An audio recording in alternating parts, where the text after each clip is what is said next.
Okay, I was showing everybody introducing everybody to the class and showing them the syllabus.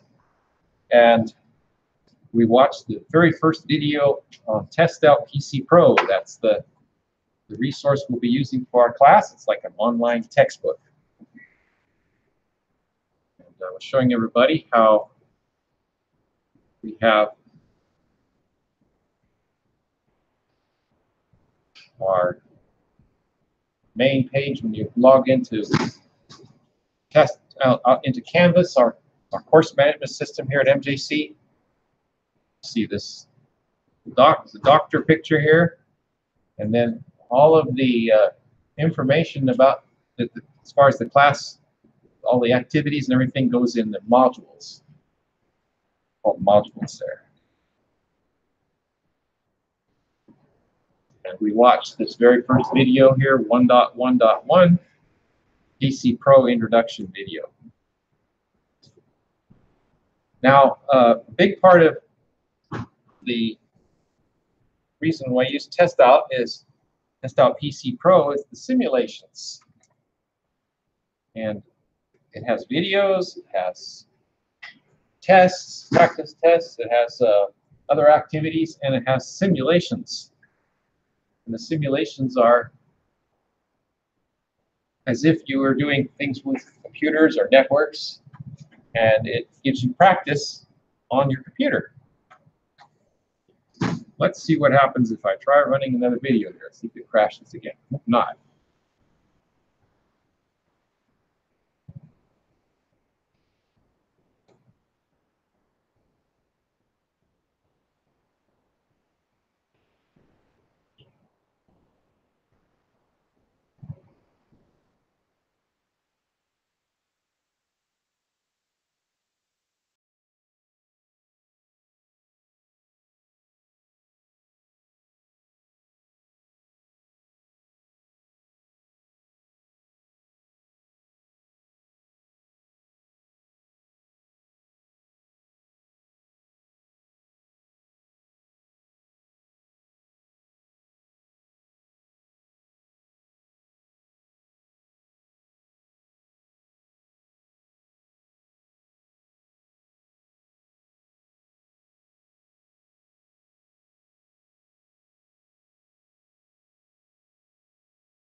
Okay.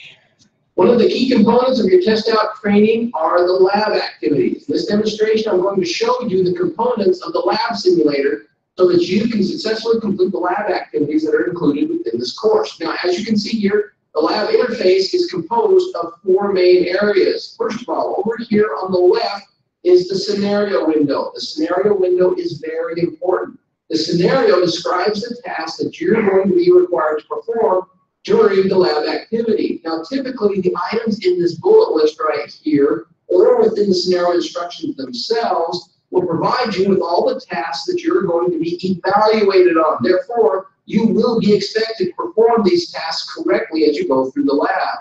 Now, if you need more space while you're working in the lab, you can actually hide the scenario window by clicking this button right here. This causes the scenario window to be collapsed. You can bring it back by clicking the button the second time. Now, the main area over here where you're going to be doing most of your work is called the workspace area. Now, the workspace includes all the items that you're going to be working with and will be required to configure. For example, in this simulation, we have a computer system right here. We also have a keyboard. Scroll over, we also have a mouse. We also have wall plates with connectors for cable TV, for the network, telephone, and for AC power. And over here on the far left, we also have a power strip that we can plug things into. In addition to the scenario. This guy talks kind of fast. Let me just say a few things here, interrupt. What you have is, you pretend this type of a simulation here is working with computers and associated hardware. And oh, like you said, on the left side, you have a description of what it is you're going to do. This is a scenario. And then next to that is a place where you have different things. It's called the shelf.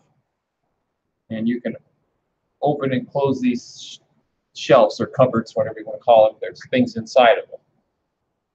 And then when you select one of those things off the shelf, when you get one of those things, it appears down here on the selected components. And then those selected components, you can do things with them. You can work with the stuff in the workspace. The workspace is all the equipment that you're working with that like would be on a desktop or on a on a rack or something, someplace where the equipment's being serviced. So, like for example, here's a picture of a plug. You could take that plug that's on power cord and plug it in to something like that power strip there. So that's basically it. If you just understand that, the basics of how the things work. When you have to select something to work on it. That's the idea. Scenario and the workspace, we also have a shelf. Now the shelf holds various pieces of equipment and is organized by category. As you can see here, we have cables and we have monitors. These are the objects that you're going to use to complete the configuration of the objects over here in the workspace. Essentially, you can think of the shelf as the inventory that you have of spare parts, or maybe it's an online ordering system where you're going to order parts that you need to complete the configuration of the components over here. Now notice down here at the bottom we have the Selected Components window. The Selected Components window provides you with additional details about whatever is selected over here in the workspace or over here on the shelf. For example, if I were to go over here on the shelf and expand cables and then click on this video cable, we would see the cable itself listed in the Selected Component window, and each connector on that cable is listed as well. In addition to displaying the cable and the connectors, it also displays their status. For example, over here it tells us that the cable is currently on the shelf. It tells us that this connector is currently unconnected, and this connector is also currently unconnected as well. Now, if these connectors were connected to something, then it would tell us what they were connected to. Now, in order to complete a particular lab activity, the first thing you need to do is go over here and read the scenario, and read it very carefully, because remember, when you're done, you're going to be evaluated as to whether or not you did everything that it asked you to do. Once that's done, then you need to examine the objects that are currently within the workspace. Now, I want to point out that you can zoom in and out if you need to. This can be done using this slider right here. I can zoom in really tight, or I can zoom way back out. I can also use the zoom out and zoom in buttons to control the level of zoom. And you can also click the drop-down list here and select a preset zoom level, such as 20%. Now, before we go any farther, I need to point out that each object within the workspace occupies a certain amount of space. This is denoted by the outline that's around each object. For example, this is the area for the power strip, this is the area for the computer, this is the area for the keyboard, this is the area for the mouse, and this is the area for the wall plates. And then within each of these windows, we have several buttons that allow us to change the perspective of the view for that particular object. For example, with the computer right here, I'm currently looking at the front of the computer. But let's suppose that according to the instructions in the scenario, I need to do some work on the back of the computer. To do this, I can come up here and click the back button. And when I do, I can now see all the various connectors that are implemented on the back of the computer. I need to see the front of the computer again, say to power it on, and click the front button. Now you'll notice that not all of the objects have multiple views. The computer does, but for example, the keyboard right here only has one view, the top view. Now you're not stuck with this layout within the workspace. If you want to, you can rearrange the objects in the workspace to make them more convenient to work with. For example, if I needed to, I could grab the keyboard and move them to the other side of the computer. Let's move the mouse as well to the other side of the computer. Now, be aware that there are some objects that you cannot move within the workspace. For example, if I wanted to move this wall plate, well, I can't do it because it's a wall plate. It's mounted to the wall. This replicates real life. However, you can move objects around these fixed items. For example, I can move the computer to the other side of the wall plate. So once you familiarize yourself with the items within the workspace, the next thing you do is go over here to the shelf and use the categories displayed here to find the objects within each category that are required in order to complete the scenario. Now, if you're looking at an item over here on the shelf and you're not really sure what it is, or you need a better idea as to how it functions, you can click on the details link for that object. For example, I can click the details link for the video cable here. And when I do, an overview of the cable is displayed. Notice for this particular object, we can see the cable itself, and we can see each connector. And I can look at the front, back, and the top of that connector. Also notice that when I click an item here on the shelf, that it is displayed down here in the selected component window, and we can access the same information using the details links down here. Being able to view the details of a particular object on the shelf is very useful because it helps you verify that the object you selected is actually the correct object for the particular requirements of the scenario. And I should point out here that with some objects, when you view their details, you'll see an additional tab called the Specifications tab. Now, we don't have an object on the shelf or in the workspace at this time that has a Specification tab, but some do. For example, a motherboard will have a Specifications tab.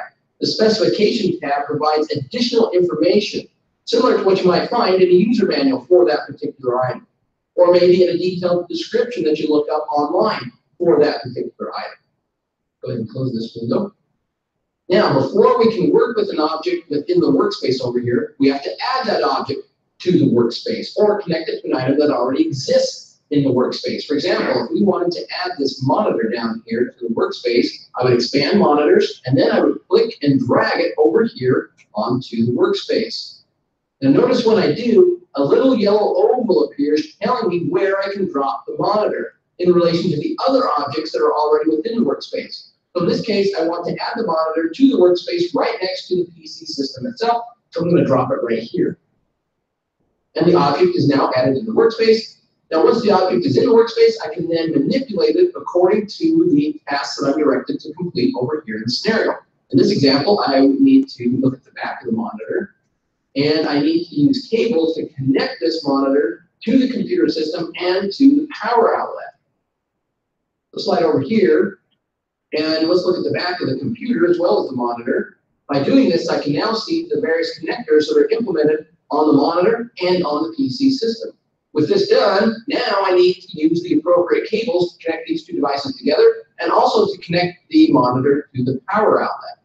So let's go over here, expand cables, and let's first connect the monitor to the computer system using a video cable. I can click on the video cable so that it appears down here in the selected components window. Let's grab each connector and drag the connector to the appropriate port on the back of the computer and on the back of the monitor. Let's drag this connector to the monitor. Now notice that there are 3 different ports available on the monitor. And as I hover over each port, it's outlined in blue. That blue rectangle tells me that this is a potential place where you could connect this particular device. Doesn't mean it's the right connector, it just means that it is an option that you could use. In this case, I'm dealing with a DVI-D connector, so I need to make sure that I drag and drop it onto a DVI port, which this one is. I'll release the mouse, and one end of the connector is now connected to the monitor. If we look at the status of the connector down here, you can see that one end is now connected to the monitor, the other is still unconnected. And also notice when I did that, the partial connections window is displayed. You'll always see this partial connections window when one end of the cable is connected, but the other end is not connected to anything. So now we need to connect the other end of the cable to the PC system. I'm going to click and drag. And just like with the other end of the cable, I need to pick the right port to connect it to. I have an HDMI port here, VGA port here, and here's our DVI port. So I'm going to drop it on that port. Now it's connected. Once again, the status of the cable is updated down here in the selected components window. This end is connected to the motherboard. This end is connected to the monitor. Now you might be wondering what happens if I were to drop this connector on an incompatible port, for example, let's suppose we take this DVI connector, unplug it from the DVI port, and try to connect it to the VGA port. When you do, an error is displayed down here saying, hey, you can't connect that there. Let's go ahead and put it back on the right port, in what I like to call the right way.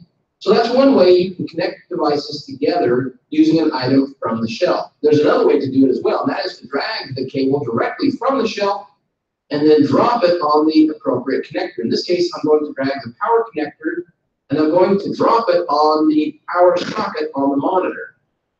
Now notice that this cable has two different connectors. We have a female connector and a male connector. The simulator doesn't know which end of that cable I want to connect to this particular connector on the monitor. It brings up a list of possibilities, and I have to tell it which one I want to use. Let's go ahead and use the AC power female connector.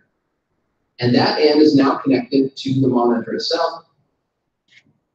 Let's plug the other end into the power strip. So at this point, we've applied power to the monitor and we've connected it to the PC. So now let's go ahead and switch to the front view of the monitor and also switch to the front view of the PC. And just like in real life, before I can use either of these components, I got to turn them on. Let's turn on the monitor.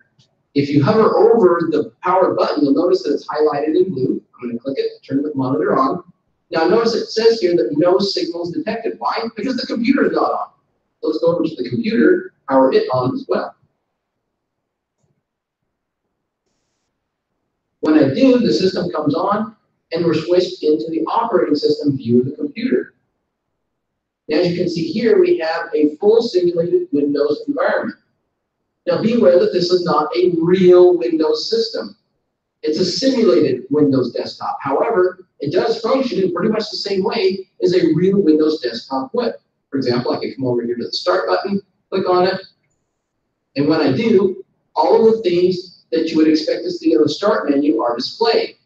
For example, I have all programs. I can view a list of the installed applications on the system, and I have my links over here to go to computer, control panel, and so on. If I click on one, such as control panel, then the control panel is displayed just like it would be on a real Windows system. And using the various links in the control panel, I can go ahead and configure this simulated workstation. For example, I can go down here to hardware and sound, and I could use this link right here to add a new printer to the system. The steps that you need to take within the simulation are exactly the same ones that you would need to take on a real live Windows system.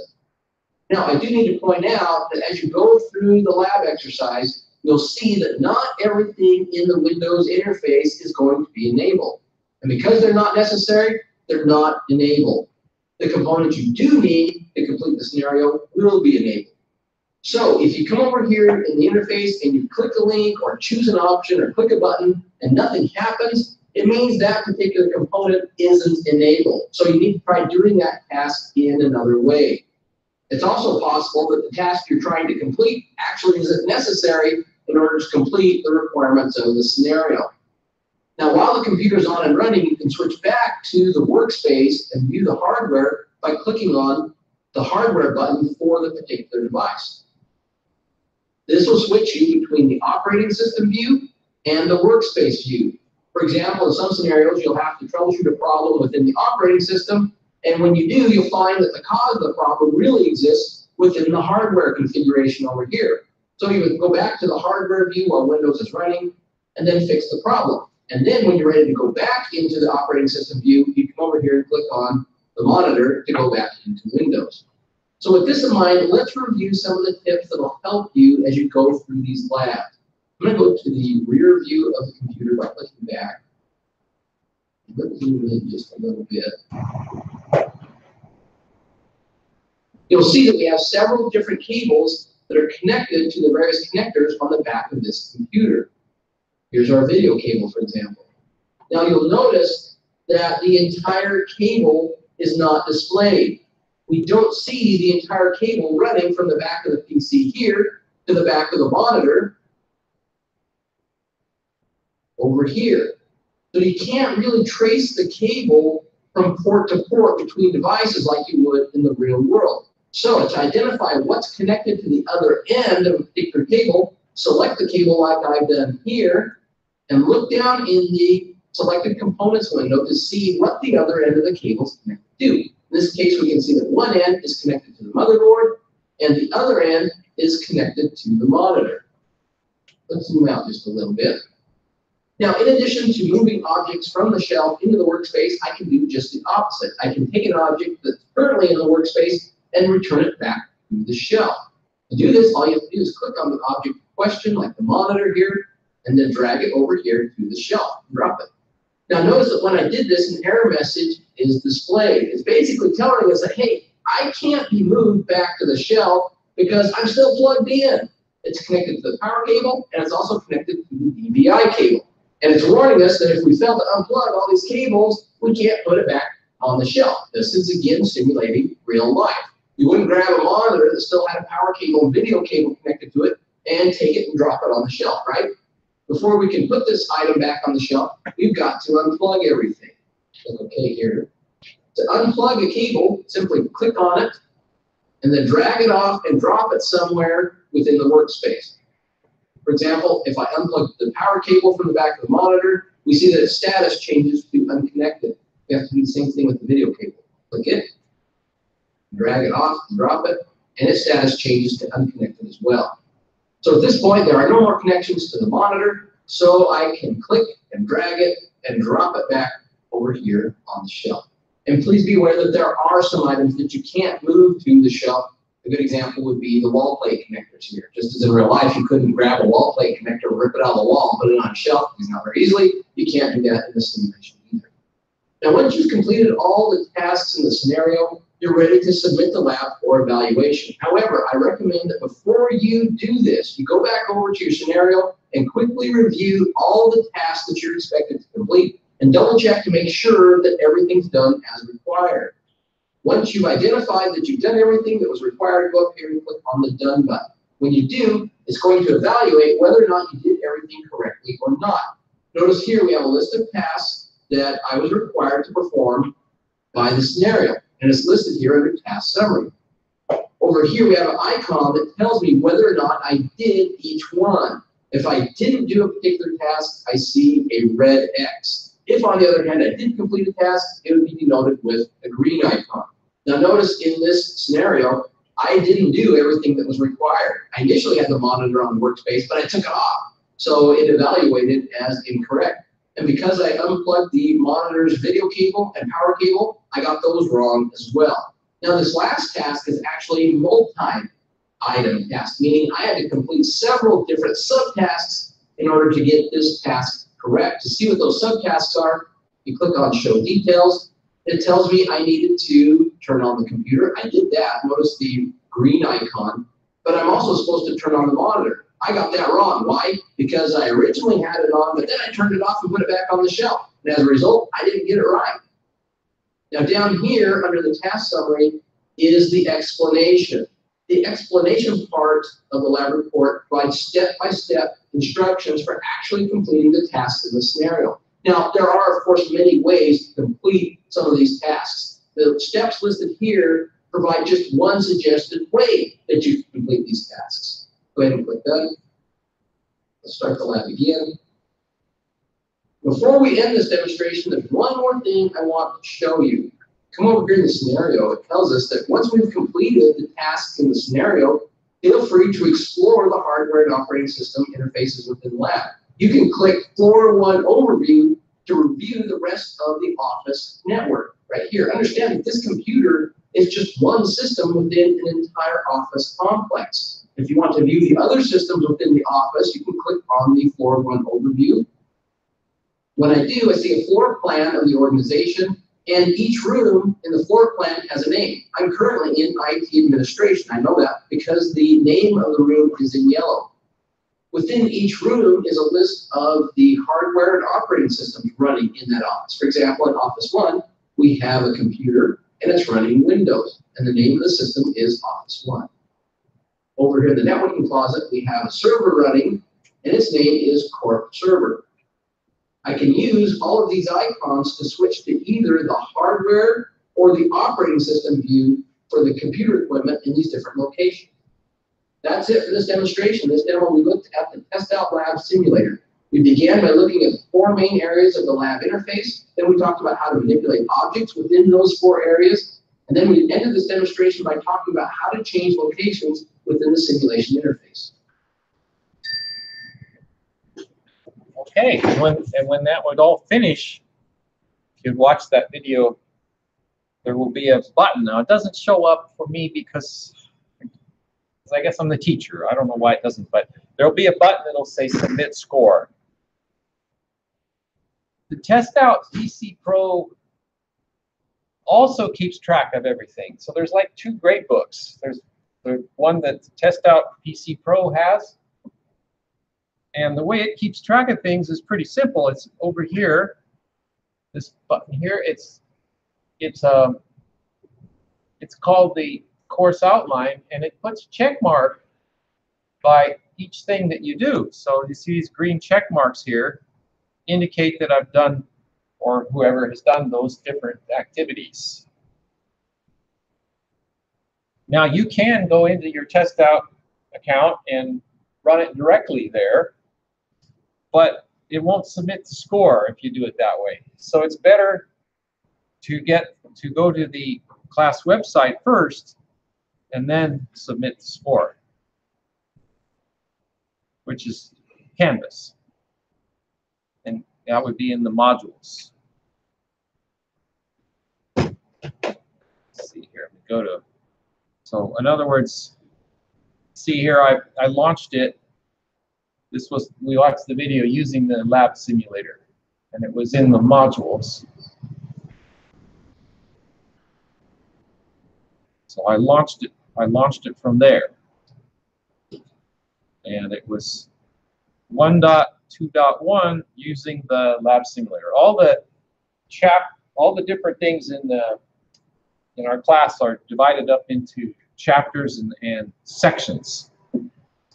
So including things that I add to our class website that aren't part of Test Out. So they'll be in these different categories. So the first part here was just an introduction to the course, and then using the simulator. So those are the things that will appear on your Canvas now. So then we'd want to go through these different things as well. This one here is, the next one is 1.2.2.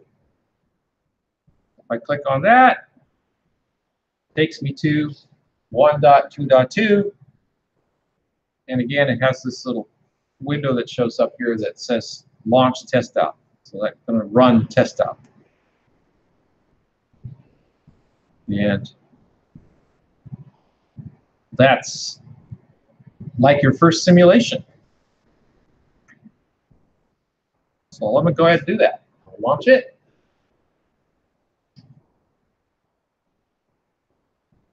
And here it's telling us explore the lab interface. And it says in this lab, you have the chance to learn about how to use the Test Out simulator that will be used throughout the course. So you work as an IT, information technology administrator for a small corporate network. You are working on a computer in your office, and we want to complete the following tasks. We want to add the monitor to the workspace.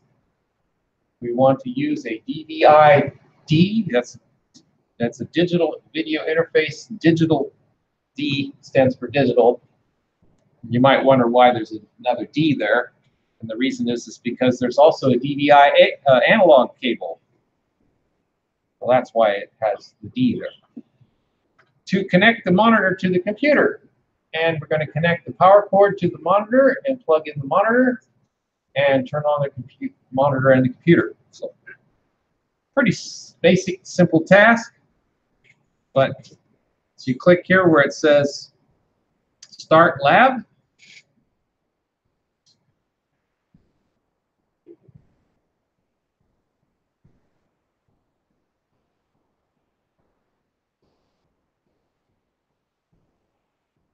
There's our, just like you showed in the video, you have your workspace, which would be like a desktop or some other location.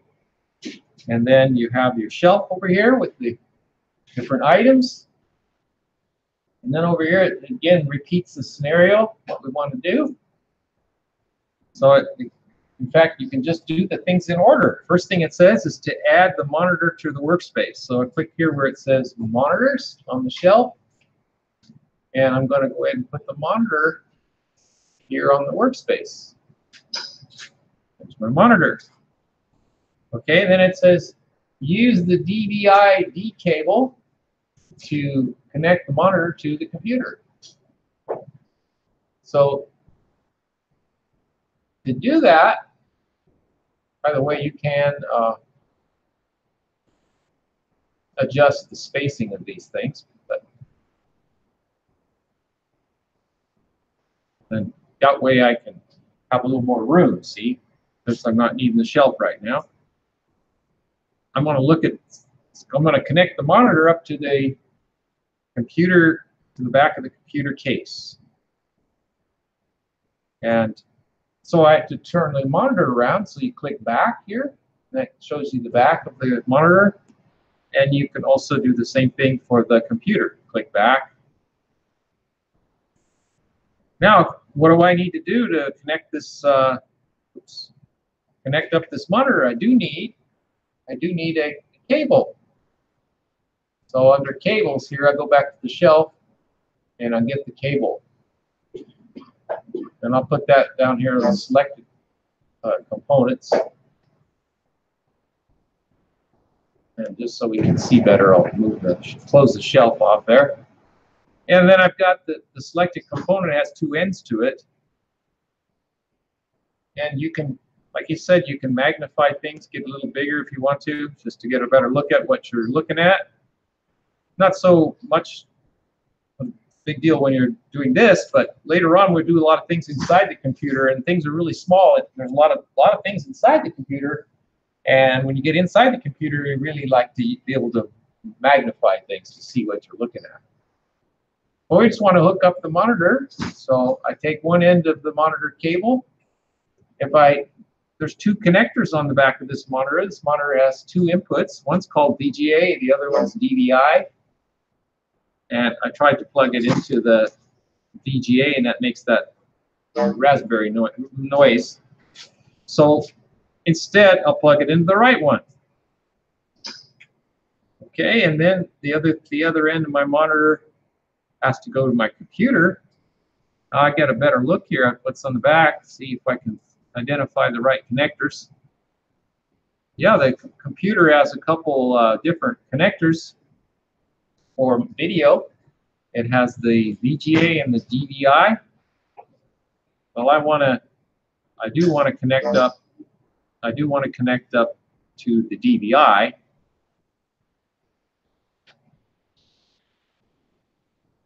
So I'll get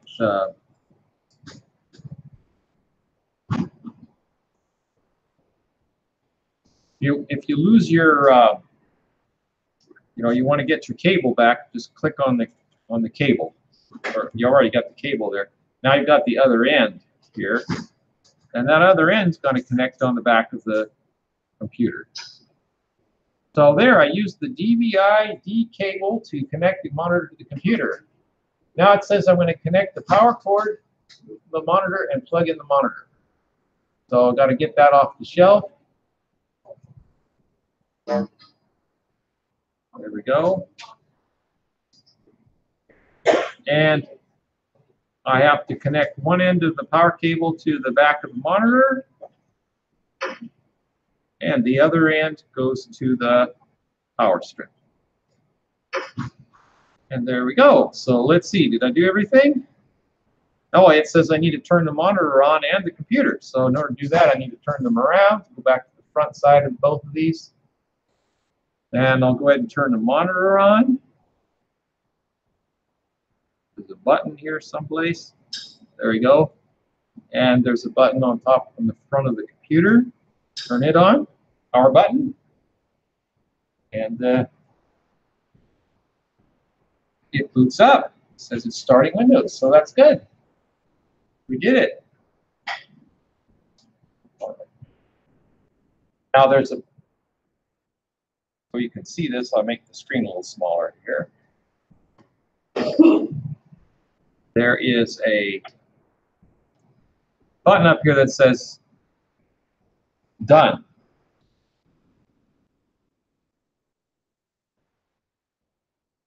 Oops.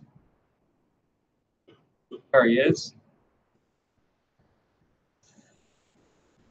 Press done when you're all done. And there would also be there'll be a submit score button that will show up. So it tells me, yeah, I did everything. I've got the monitor added and connected and plugged in and cables connected and turned on, so everything is done.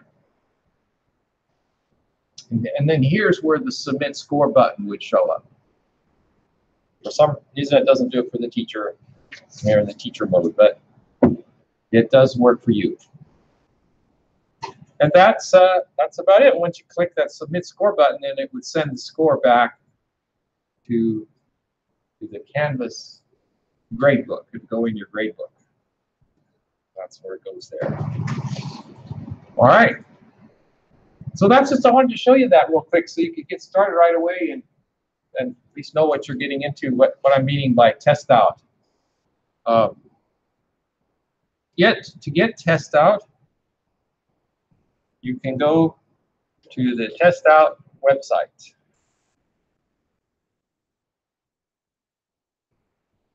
see here, let me go. That's one way to get it, or you can get it from the library that give you, I'm not the library, the bookstore. Anyway, this is testout.com, and I have that on there.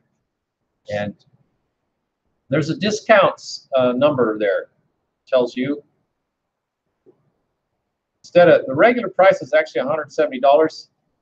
So use the discount code. That's a promotion code. It's on the syllabus, and you put that in, and you get the price goes down to $125, I think it is. And that's where you click purchase here. So you enter your price code here and buy it online. Now you might ask, well, why would I get it at the bookstore if it's more expensive? Well, the reason, sometimes if you have a certain financial aid arrangements, they require you to buy it from the bookstore. They pay for it, so I mean it's not like it's part of your grant or whatever. So they pay for it, but they get it from the bookstore. Otherwise, probably, unless the price is the same, I don't think the price is the same, but if it is, you can check it. Probably would make more sense to get it from here. And they know that. But they keep some in stock there, like I said, for that reason. Well, what I usually do this is a 2.5-hour session here we have, and usually take a little break, so in the middle. So let's take a break here for 10 minutes or so. How about that? Come back at 10:50. Take a little break if you'd like. And I want to show you a few more things before you go today. And take roll. So do please come back, okay? Did everybody sign this sheet here? Students. How about you? Okay.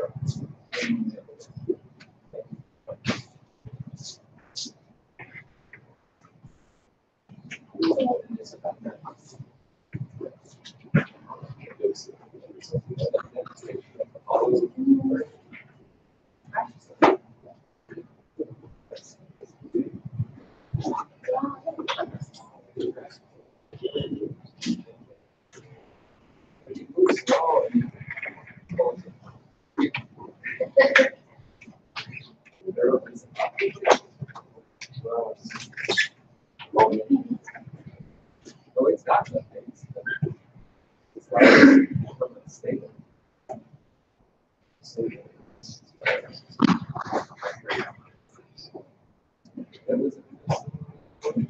Yes.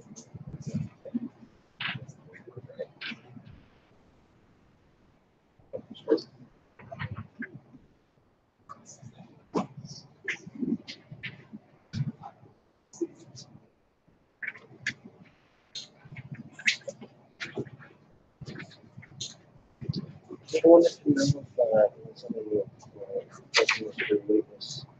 Oh yeah, wait list. We will imagine this. We definitely have openings. Yeah, do that. I'm gonna do that. Whole roll here. I do that too. Yeah, no problem. What you got seats?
Okay, now let's see who's.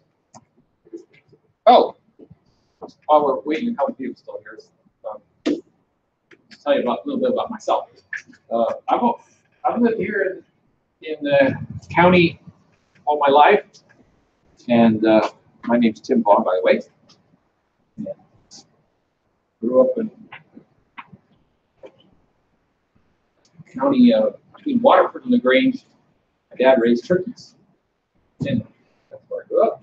And then went to school there. I did a school out in the country, Humbert's Ferry School. Place there, if you go down Yosemite Boulevard, the bridge, covered bridge, and it used to be just a cement bridge, but a big flood came and washed it out to build a covered bridge. Anyway, I lived there, and kind of neat place to live, close the river, and I grew up in there and went to school there, and then I went to high school at Fire here in Modesto. But my mother was a nurse. She went to, she would take me to school when I couldn't drive, and then I ended up going to Fire rather than Oakdale High School, which was where I would have gone otherwise, but how it worked out. So anyway, I went to Modesto and Fire High School, so I had a lot to do with Modesto as well. And then ended up meeting my wife there, get married, and lived here in Modesto. I'm always interested in technology and electronics. Hobby was in radio, radios, things like that. So I got computers. My mother got me a computer when I was in 8th grade, so that got me interested in that. And so I decided I wanted to go into that kind of field, so I was interested in science and things too. So my college, my area was computers and electronics. And that was Stanislaus State, California State University, Stanislaus in Turlock. Again, here in the county. Pretty much stayed in the county all my life. And ended up working for a company as called me an engineer, which was half software, half computer hardware. And it specialized in using computers to control machines in factories, plants, all kinds of places. Oil pipelines,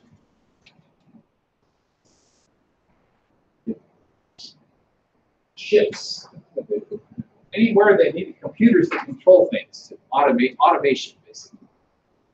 So that's a job doing that. And a lot of my job was set up our products, which were computer controlled software and hardware, and we would they call it these computers. There's a special kind of computer that's used in automation called a programmable logic controller. It's a computer, but it's very heavy duty, really tough industrial strength computer that can withstand rough environments. And then these computers would talk to computers like this, PCs. So we would write software to communicate between the two and make nice displays. We call them human-machine interfaces. That's what I did.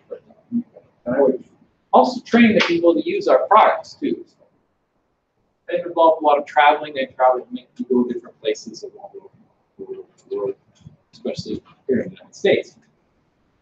And I discovered I really like to teach people things too about computers and stuff. So I got to thinking, what can I do? Because the job was kind of hard having a family doing all that traveling stuff. What can I do? Just do something. Well, maybe teacher. I really enjoy the teaching part. So I ended up getting my teaching credential, and I taught electronics, and math, and wood shop. Interestingly, at Johansson High School for 4 years. I was there for 4 years, and the school started up, and it first began when it opened up. New teacher at a new school. So that's how I got a teacher. And then a position opened up here at MJC for an electronics instructor, which is what I was there too, in my area. So I applied for it, got the job. And that was 23 years ago. So I've been here ever since. And so my official title is electronics teacher, computer electronics. So it's one of the two. So combine my background there. And so I've been here ever since. And I live here near Modesto as well. So that's my background. I have 3 children, two boys and a girl. They're all grown up now. Some of them attended, well, all attended here. One's still going here, in fact. They're going to school. So with me, my youngest one, and the other 2 are going to get married. So that's me. That's my little, I guess I should have all kinds of pictures to show you that I just want to tell you about. So that little, if you could tell us a little bit about yourself, the way you could do that rather than maybe just a little brief, say something on that on our class website. You can do it that way. If you want to put a couple pictures on there or something, you can do that too. But just tell us a little bit about yourself when you do that. The other thing I wanted to tell you about was what this course is based on, and what kind of jobs and things that people do that have that they want to get a certification. Why do they want to get a certification? Well, certification is like a way of showing your experience. So they help you to get jobs. And one of the positions that is called a computer support specialist, or often called IT technician. And actually, I've had this job too. I should mention that before I had the job where I was, right after I got out of college, I got a job as an IT specialist. It's a job that's changed over the years. Computers have evolved. When I started in that job, they still had mainframe computers. They were computers that would fill up big rooms. They were not even as powerful as your phone, but in those days, this was in the early 80s. I graduated from college in '85, but I had a job while I was in college as an IT technician. And I worked on big mainframe computers. It didn't pay anything like that. In those days, it was an hourly job, but that's how I was an IT support. And basically, my job was to keep the computer system running and also help people with it. Help people use it. And that's what they call a computer support specialist. And this is from the United States government Bureau of Labor Statistics, and it's just describing computer support specialist provides help and advice to computer users and organizations. These specialists support computer networks and provide technical assistance to computer users. But they also repair computers, or they maintain systems. A big part of the job is working with people. It's a people job. In fact, I'd even say that part of the job is being a teacher. It's sort of because you often have to teach people how to use things. A lot of times there's nothing maybe something is wrong, but it's not necessarily the computer or the software. A lot of times it's just the person using it doesn't understand how to use it. So that's what they mean by a computer support specialist. And it describes here the pays, pretty good pay. They about $52,000 a year. That's medium pay, and it's a growing career. And there's a lot of different variations of this job as well. So they work in places where you find IT technicians is you find them in all kinds of places. Businesses, of course, of all sorts. Schools have them. The college has them. We have them right here. In fact, right across the hall is technology services. This building is called the electronics building, but actually most of the electronics teachers now moved over to West Campus, so I'm the only one that's in here. But we have technology services right across the hall. So really, we should probably rename this building the Technology Services Building or something like that. And it's kind of nice being right across the hall from them because they have all these computers came from them that we use in here. And all the computers we have in our locker, we get a lot of equipment from them because they upgrade the labs in the school here. We get, there's computer labs like in Founders Hall, or the library, and then there's a building across campus called the CAT building. We call it the CAT building, Center for Advanced Technology. There's a computer labs in there, and when they upgrade the computers, we get the ones that came out of the labs, and use them for our experiments and things. Still good computers, they're just not the latest models. So that's how that works. So it's nice to have that.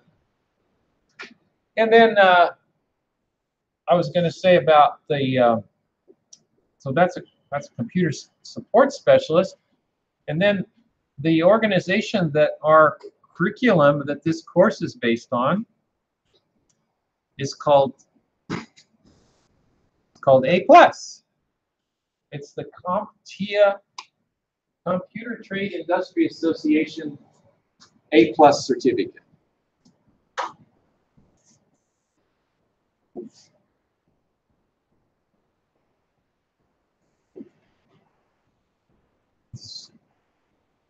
And it's kind of like the most common, most general purpose certificate out there for people wanting to work in the information technology field. So that's what we have our classes based on.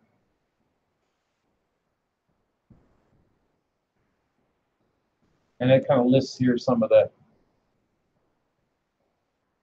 well, there's actually an outline of the A+, and I put that on our class website. Let's see if I can get that for you here.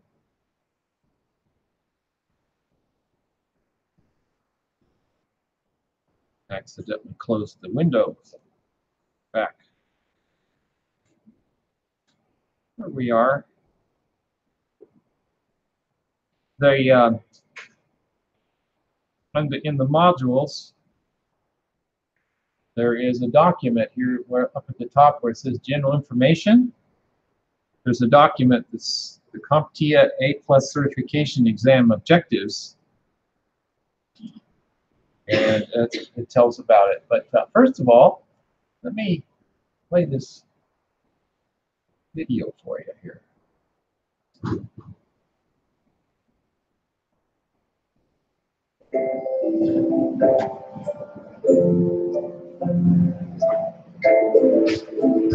For entry-level position, we look for technicians to possess CompTIA A+ certification. Without that, we're not even granting them an interview. When I went out into the real world and was looking for a job, most of my experience and knowledge didn't come from much. All employers wanted to see was a confirmation of my skill sets. Without this certification, I couldn't get a job. So it really put my phone into it. You gotta have the background improvement, you gotta have papers manual improvement. CompTIA A+ where he wants. It's not very hard to get started with CompTIA A+ certification. You can either go online and pick up a book, or you can go to a school where you can pick up soft skills along with hardware training. As soon as I got the certification, I got multiple job offers. It gave me the confidence that I needed to get out there and say, listen, I'm a professional. Now I can do the job. Getting the CompTIA certification allowed me to get the entry-level field technician job, and I don't think without the certification I would have gotten that entry-level job. I definitely got the job that I wanted. It boosted my confidence. It made me a happy person. I was immediately rewarded with a raise. My position escalated to that senior technician. In terms of career goals, I've thought about kind of climbing up to system engineer eventually, or being a system administrator. I need to learn a lot more to get there, but I think I'm in a good place right now. It's in large part thanks to the CompTIA Plus I got it. I was unemployed, doing nothing, wasting my time, and that's not what I would like to be. This certification changed my life forever. This is the proof of a lot of work, a lot of knowledge, and a lot of passion. And it's the start of a great thing.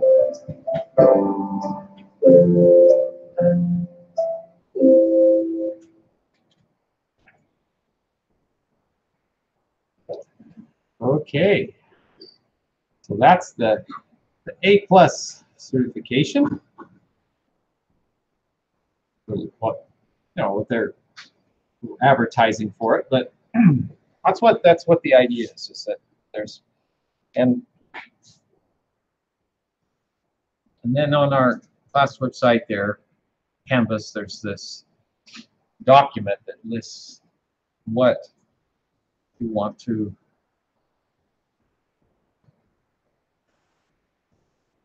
what our objectives are for the class. And it's quite a list. Lists all kinds of terminology, things we want to learn about. So that's what this course is based on. This is we use that for the basis of the course outline.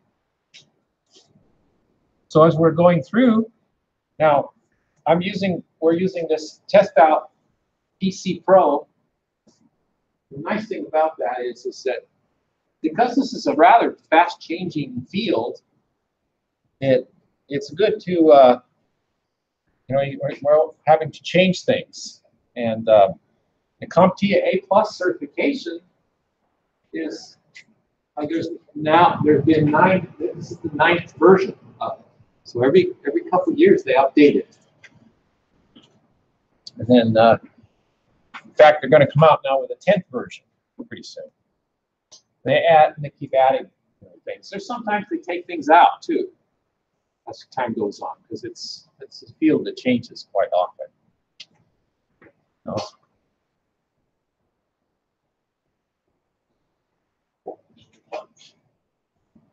I was going to say other places where you find IT technicians or computer technicians are places like hospitals, government offices, or just about any place where they have people using computers.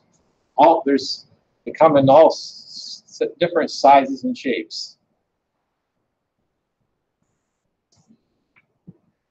And sometimes little businesses just need somebody who knows about computers too, or just need somebody that can keep things running in an office, keep people going.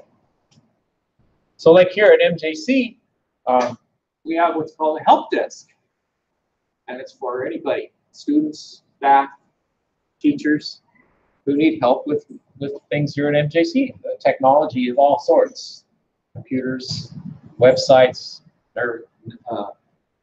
Canvas, how to use the Pirates Net. Speaking of Pirates Net, I need to do this before we leave.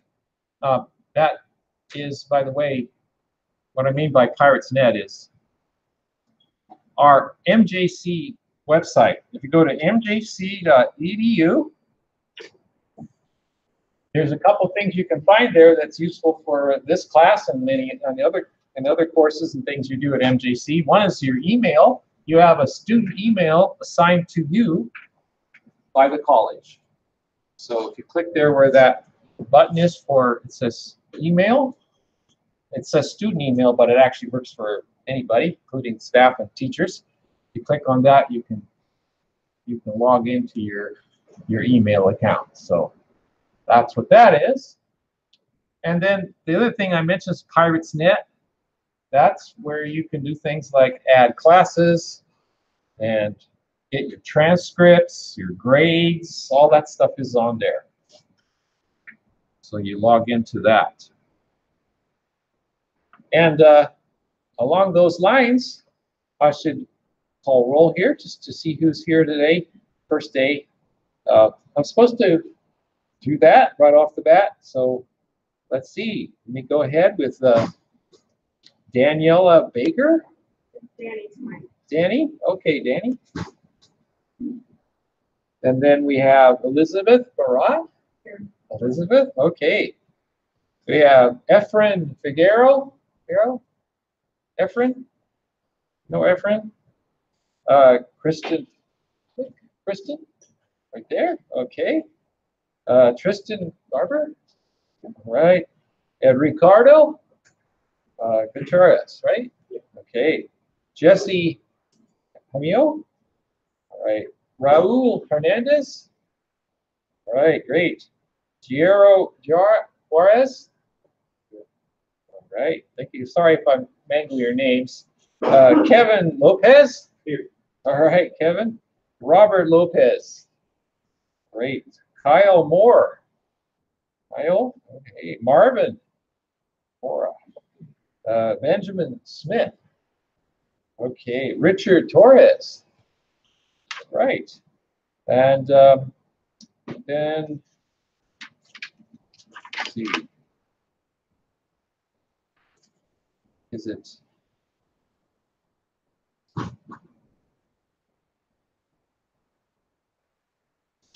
Must be more to this list here than I have. I must have chopped it off. Sorry. We have. Anybody who's not on the wait list? Did I not call your name? Okay, I did call everybody's name. Okay, and then on the wait list we have Joseph Ganja, Matthew, and Jonah, and we have room for you. So we'll go ahead and add you to the class. There's a thing called we can do that right now. We can add the class before you leave. There's a code you put in. It's 7650. So I think I actually sent that to you on in your college email as well. You can add that to your list of classes. So if you want to do that, go ahead and you can use the computer that's sitting right in front of you. These computers are for us to use. They have Windows on them and Linux. So we'll use them for some of our experiments in class and monitors and stuff. Keyboard, mouse. Try while we're here, I want to ask you to do something today, and that is a couple things. Make sure you can get into your email account before we leave, and make sure that you can get into Canvas and log in and get into our class. We have to make sure everybody can do that so I can help you. The computer that's there has a browser on it. It's got two screens. And you can move the mouse between the screens. Now the reason why you have two screens is it gives you more space on your screen, which is nice. But also sometimes we use one of the monitors with another computer. Sometimes we'll set up another computer next to that monitor, right on the right side of it there, and plug it in. So you'll have two different computers, one that you're working on that you can take apart or change it or update it or install software on it or operating systems, things like that. So sometimes what we'll do is we'll plug in that other computer into the second monitor. And there's a button on the front of the monitor. It's the button, there's a power button and the one just to the left of the power button. The power button's in the lower right-hand corner. And the one next to it switches between the two inputs.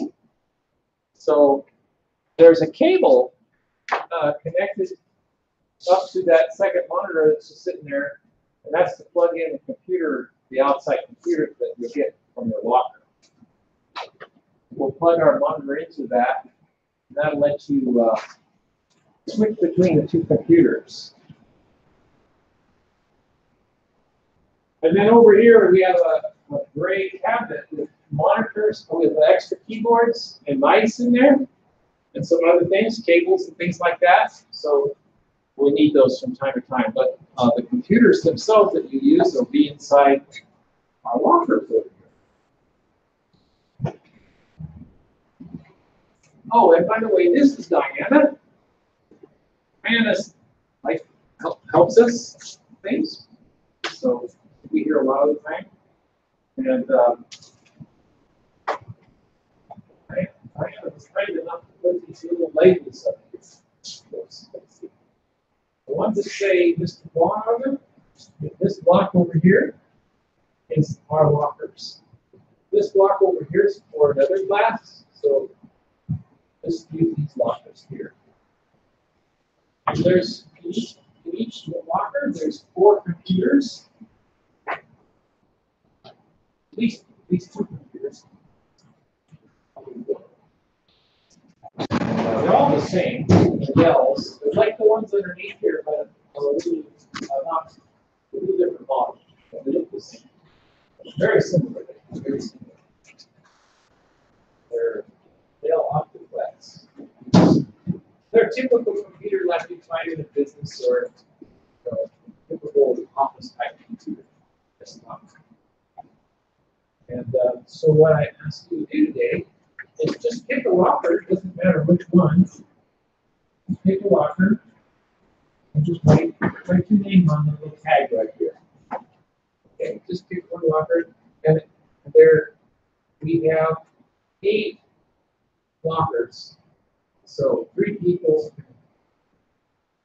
3 people can share a locker. Because there's at least 3 or 4 computers in each locker. And then we'll put our names on the computers too. You pick your computer and you put your name on it. We can do that.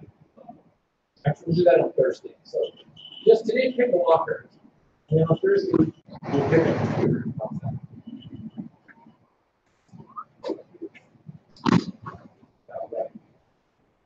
The reason why I need to do that on Thursday is I need to put a tag on it. So you can write your name on there. So just when you leave today, write your name on the locker. And then what I'll do is I lock them at the end of class so that people in the other class don't get to your locker. Now, if there are other people that share your locker, they can get in there, but you can put your name on it. Basically, we just use this to store our computers inside. That's basically it. All right. What else did I need to tell you about here? So you got the add code to add. Everybody signed the sign-in sheet, right? What's that? I didn't sign them. Oh, okay, right. The name on there. I usually do that. I don't always call roll, but I usually have the sign-in sheet. Just.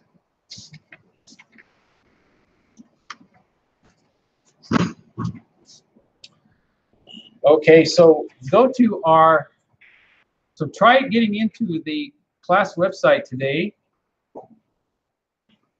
That's how to get into the class website, right? Go to mjc.edu and then click here where it says Canvas. That's how you do that. And then it'll ask you for your username and password. It's the same as what you use for getting into your email. So be sure you can get into both of those 2 things. And then it'll list all the classes that you're enrolled in here. And of course, one of them, when you enroll in this class, it will show up on there. Now, if you're adding the class today, it will take about a day. It'll show up. It won't be on there right away. But as soon as you add, it'll show up about it. We do it in batches. I guess there's some computer program they run every night that takes the new people who have registered for classes and transfer them and basically show up in the campus. So you'll show up in there, and then you can just click on your class. I've got several classes there, of course, but whatever classes you have will show up there. And then this should show up. This little guy here with the, and there's my picture there and all that. And then you just go on modules. And you probably want to know, how do I get an A in the class? Well, it's real easy. Just go through and complete all of these different things that are in here in the inside the modules. Now, some of these things, like in the get general information, those are not, they don't count for any points. They're just information that is always there. But after that, where you get into the where it has these numbers on it, like 1.1 here, those things are usually things that have points associated with them. So when you complete them, it will put points in the grade book, or I will put points in the grade book. Depends on what it is. Like, for example, if we do a lab in here where we do something with the hardware, then I'll put the points in, because that's not automated, right? That's me doing that. So you'll show me your project or whatever it is you did that day, and then I'll check it off on my grade book and stick it in the grades here. So the teacher, so some of the things that end up in your grades here are automatic. They come from Test Out, PC Pro. It sends them in there using that LTI linking thing, which is where it sends an encrypted message over the internet from the Test Out server to the MJC server. That's where it ends up. And it ends up in your grade book there. So like, I don't normally show you that because it's, but that would be where it ends up in the grades. Okay, and so how do you get an A in the class? Well, if you complete all these different things that will show up in here that I'll put in there each week, and it'll end up in your grade book, and you get more than 90% of the things, 90% or more, which isn't difficult if you just keep doing it, persisting along, going as we go through the class. That's a good thing. If you have 80% to 89%, that's a B, and 70 to 79 would be a C. Now, what I typically see in this class is people that keep with the class and come every day, and come most every day. I mean, sometimes you're going to miss a class or something. That happens, but people that are consistent, stick with the class. Most people get A's when they do that. They just go through the checklist. These things are, all of these things that we do in here, you can do them over again. There's nothing that traps you. Like, a lot of classes you have things that kind of like trap you. Like, I don't mean trap you, but they only let you do it once, right? Well, almost everything in this class you can do over again. So there's no reason you don't miss out on anything. In fact, you might ask about due dates. I have a little explanation about due dates. Generally, try to do things that appear here each week, but the due dates are a little bit flexible, and then you can come back and do something later again. Or if you missed it or couldn't do it, you can come back and do it later. I don't actually make it where you can't do something. The ultimate due date is the last day of class, which is the final exam, which is going to be a simulation of the A+ certification exam. So basically, everything that's on here, you can do again, or you can get a better score or whatever. So if you say you wanted to turn out the score you liked, you can come back and do it again. That would be all the simulations. The videos, of course, the videos, you just watch them and they give you points for that. Simulations and practice tests. Much everything. The labs we do those together in here. And if you miss one of those are a little harder to make up, but we can do that too. You just have to come another day and ask me about it, and I can help you with that. But generally, try not to miss class if you can. But the test out things, you can do those here or at home or wherever, anywhere in the world, actually. So go through those. And then what we'll do each day is, we'll talk about some of the things we've learned. I'll add some commentary and some videos and slideshows and things like that. We'll talk about some of these different things, and we'll try some of the things we did in the simulations we'll do for labs activities, and a few other things. There's some things we do that have nothing to do with test out, that are some special activities having to do with computers, software, and support, learning about the operating system and so forth. So that's all part of that. So what I'll do then, we'll have on Thursday is we'll get our computer out, and I'd like you to, if you could, between now and Thursday, is to do this simulation right here. This simulation 1.2.2 that I showed you. And then there's another simulation here called connecting internal components. So let me show you this video, since you may have the test out yet. Let's take a look at that.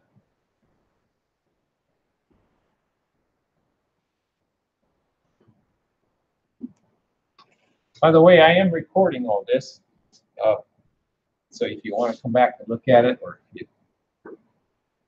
I do it for both of our class and for the online class, so they kind of have a part. You can see what we're doing. Depending upon the scenario, you might be required to install, replace, or upgrade internal computer components within a lab. So let's take a few minutes and look at how you work with internal components within the lab simulator. Notice that for our computer system, we have a button here called motherboard. If we click on it, we see the motherboard within the system. Clicking on the motherboard button is really the equivalent to removing the system case cover and looking at the inside of the computer. Now notice that there are three main areas within the computer. We have the power supply area up here in the upper left-hand corner. The motherboard itself is down in this area. And over here we have our drive bays. This is where we can install optical drives and hard disk drives and so on. Let's take a look at each of these areas in a little more detail. Let's begin by looking at the power supply first. Now notice that on the back of the power supply there's a bundle of wires. And on these wires are the various connectors that are used by the internal components within the computer. With the power supply selected, I can go down here to the select components window, and it shows me all of the various connectors that are available on this power supply. For example, we have our main motherboard connector here. We have our 4-pin and 8-pin CPU connectors. And we have our SATA connectors. So if I were to install a component into this case, and that component required power from the power supply, I would look down here at the selected component windows, look at the thumbnails of each connector, and figure out which one it is I should use. If you need more information about a particular connector, you can click on the details link for that connector, and additional information is displayed. For example, for our main motherboard connector, we can view the back, the front, and the top of the connector. Also notice that underneath each connector, we see its status, whether it's connected to something or whether it's unconnected. This one is currently unconnected, but if it is connected to something, that status is shown right here. For example, we see that the CPU power connector is connected currently to the motherboard. Well, obviously this won't work. The system won't power on without the main motherboard power connector being connected. So to connect it to the motherboard, I would simply click on it and drag it to the appropriate connector, and I let go. And we see now that the status of the connector has changed. It's connected to the motherboard as well as the CPU connector. In addition to the power supply area, we also have the motherboard area. Now the motherboard area is where you're going to be doing a lot of work in these labs. This simulated motherboard has all the sockets that you would see on a real motherboard. It's got a socket for the CPU. It's got memory slots over here. It has storage connectors for our SATA drives down here. It has expansion slots over here. You use these slots to customize the motherboard according to the requirements of the scenario. For example, over here on the shelf, I have a category called memory modules. Notice that task 3 in the scenario directs us to install a memory module in an open memory slot. To do this, I grab the memory module from the shelf, and then I drag it to the appropriate location on the motherboard. Now notice that as I do this, a blue box appears that tells me that this is a possible location where I could connect the memory module. In addition to the memory slots, it also highlights a PCI slot or a PCIe slot. Now you can't install a memory module in a PCI or a PCIe slot. It's just telling me that that is an option. It's not the right option, but it is an option. Well, we don't want to do that. We want to connect it to the correct slot. I'm going to drag the memory module over a memory slot and then release the mouse, and the memory module is now installed in that slot. If you were to try to connect this memory module to the wrong connector, for example, if I were to pull it out of the memory slot and then try to drop it in my PCIe slot, an error is going to be generated and it tells you, hey, you can't connect that device here. We can do the same thing with an expansion card. If we expand the expansion cards category, we see that I have a FireWire adapter on the shelf. To install it, I drag it over to the appropriate slot on the motherboard. This is a PCI card. I'll drop it on a PCI slot. I'm going to hide the scenario so we have a little more room to work. I'm going to zoom in a little tighter on the motherboard now. In addition to providing slots for memory and expansion cards, there's also other active connectors on the motherboard. And you can see those connectors here. For example, there is an IDE connector here that I can use to connect an IDE device to the system. There are several SATA connectors down here that I can use to connect SATA devices to the system.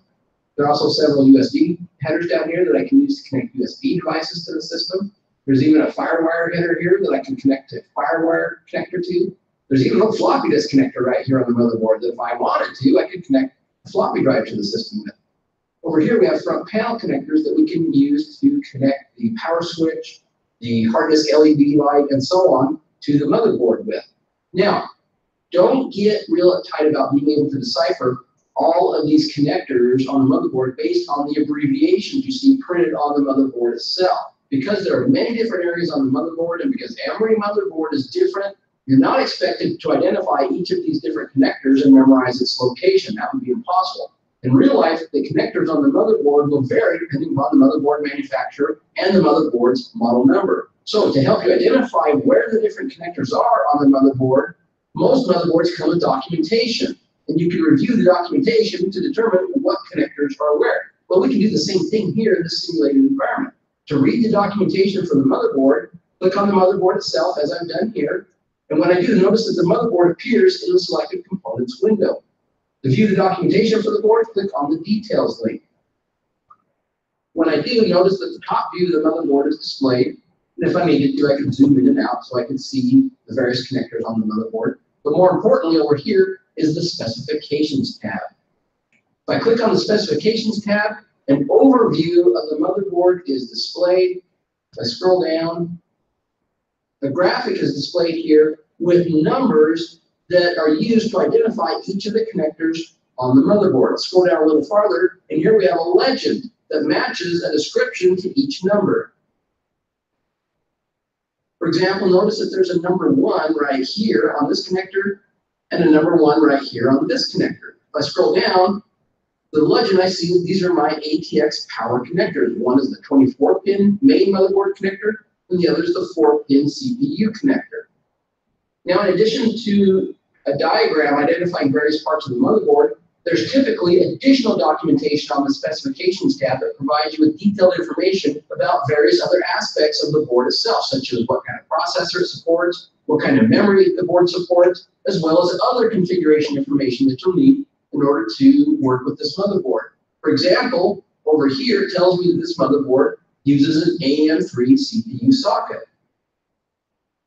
If I scroll down farther in the specifications, it tells me more details about this socket. It tells me that it comes with an AMD M3 socket that supports AMD Phenom 2, Athlon 4, Athlon X3, and Athlon X2 processors. We also have a heading down here for system memory. It tells us that this motherboard comes with 4 DDR3 DIMM sockets. Down here it tells us some recommended memory configurations. If we have just one DIMM that we want to install, it tells us where we can install it. If we want to configure it to operate in dual channel mode, then it tells us how the memory modules need to be installed. Let's close this window. Now be aware that in addition to the connectors that you might find on the power supply and the motherboard, there may be other connectors that are part of the system case itself. Let's zoom out just a little bit so we can see what we're doing. And if I were to select the case, not the motherboard, but the actual case, notice that it's now outlined.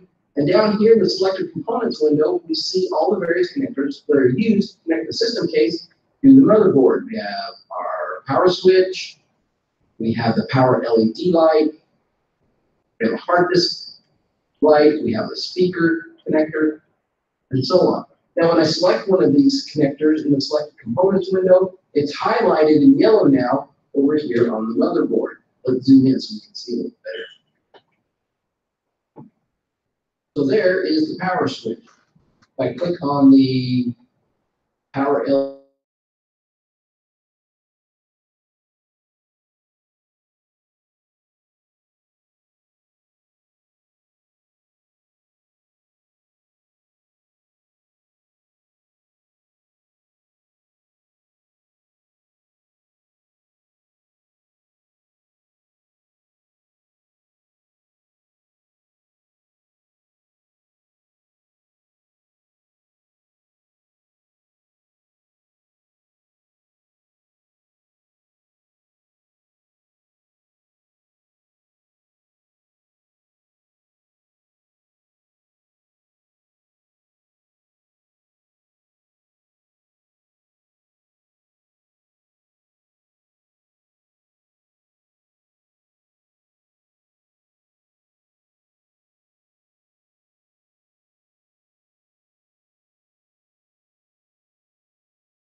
bring on